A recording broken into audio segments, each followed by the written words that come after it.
काय सांगाल आजी, तुम्ही आता या ठिकाणी आलेला आहात, 5वा दिवस आहे, नाकातून रक्त येते. हो, आम्ही आलो त्याला काल सकाळपासून आम्ही इथं बसलेलो आहे. रात्री दादांना रात्री आम्ही पाहिलं, असा त्यांचा हातपाय फुटत तरपडा होता, ते आम्हाला बघवत नव्हता. आम्ही चिंताग्रस्त झालो आणि आम्ही रात्रभर पाहिलं त्यांचं, आम्हाला पाहवना.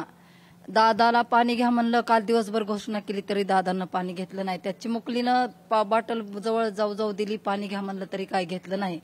पण ह्याला सरकार का बरं गांभीर्य घेणार? हे आमच्या दादाचं जर काही बरं वाईट झालं तर हे सरकार, आम्हाला आरक्षण मिळून तरी काय उपयोग आहे मला सांगा ना. आमच्या जर दादाचं काही जर झालं बरं वाईट तर ह्याला सरकारच जिम्मेदार राहील ना. आज त्यांचे 4 मुलं आणि पत्नी आणि हे माणूस यांचा तरपडा आम्हाला पाहत नाही. आहो, आमच्यासाठी किती दिवसापासून, आज 7 महिने झाले लढतेत ना आमच्यासाठी. तर ह्यांनी गांभीर्य घ्यायला पाहिजे ना.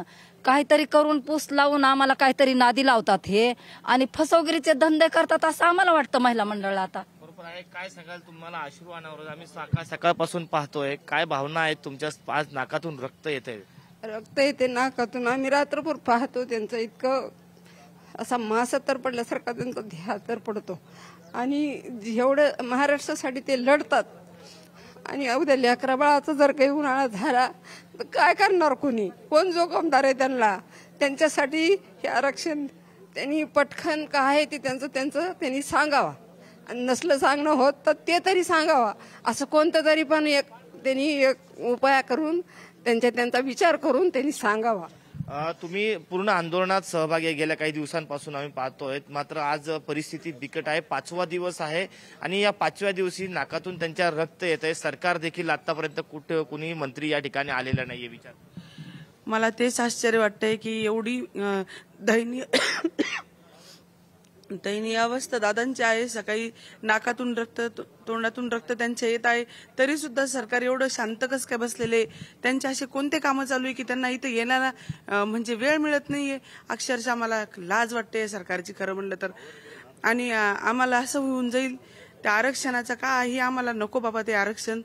आणि कोणत्या मागण्या पण नको. आमच्या सोन्यासारखा जरा माणसाचं जरा आमचं नुकसान होत असेल तर काय कामाचं आमचं ते आरक्षण पण.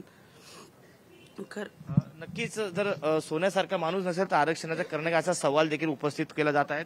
काय सांगाल तुम्ही? सरकार आतापर्यंत या विचारपूस करण्यासाठी देखील आलेलं नाही. हे भडकाऊ सरकार, आज त्याने फोडाफोडीचे राजकारण त्याला टाइम आहे. आज इथं मनोजदादा मृत्यूशी झुंज देत आहेत तरी त्यांनी गांभीर्य घेत नाहीत. या मराठा आरक्षणासाठी दादाचं भरपूर हे होत आहे. इथून नाकातून रक्त निघत आहे. पण सरकार फक्त राजकारण कसं फोडायचं, कोणाला कुठे घ्यायचं ते फक्त त्यांच्यामध्येच हे आहेत.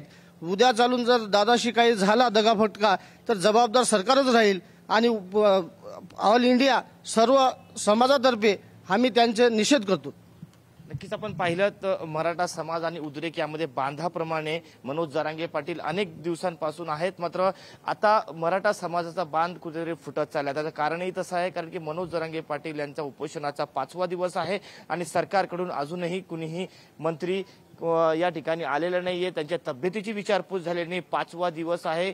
सतत त्यांच्या नाकातून रक्त वाहत आहे. गेली 2 ते 2.5 वर्ष, 2 ते 2.5 तासापासून त्यांच्या नाकातून हे रक्त वाहत आहे. मात्र आता त्यांनी नकार दिला आहे उपचाराला. कारण आरक्षण हाच माझ्यावरचा उपचार आहे. काढलेल्या अध्यादेशाची अंमलबजावणी करून कायद्यात रूपांतर करावं, तेव्हाच मी उपचार घेईल, अशा पद्धतीची प्रतिक्रिया या ठिकाणी मनोज जरांगे पाटीलांकडून व्यक्त होत आहे.